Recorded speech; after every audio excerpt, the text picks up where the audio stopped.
آپ سامان تجارت بیچنے کے لیے بازار میں گئے تو سب سو رہے تھے، آپ نے صبح صبح آ کر اپنا سامان تجارت لگا لیا۔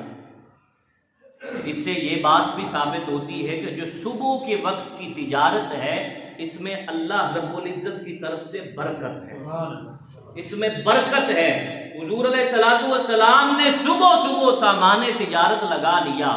جب بازار لگا، لوگ آئے، لوگوں نے آ کر چیزوں کو چیک کرنا شروع کیا،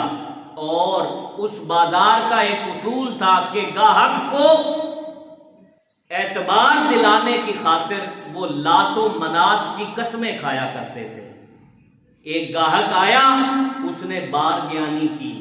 بارگیانی کے بعد اس نے کہا اگر یہ مال ایسا ہی ہے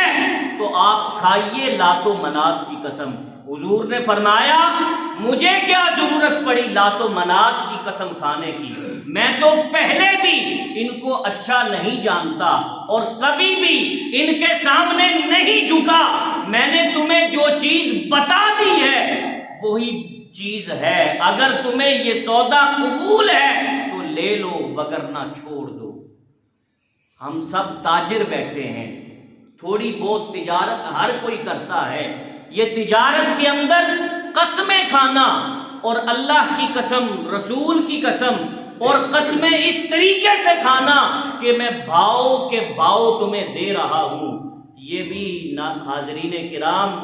یہ بھی سوچنا ہوگا کہ کیا اگر آپ سچ بھی کہہ رہے ہیں تو کاروبار کو، اپنے گاہک کو مطمئن کرنے کے لیے قسمیں کھانا یہ کہیں کا کوئی اصول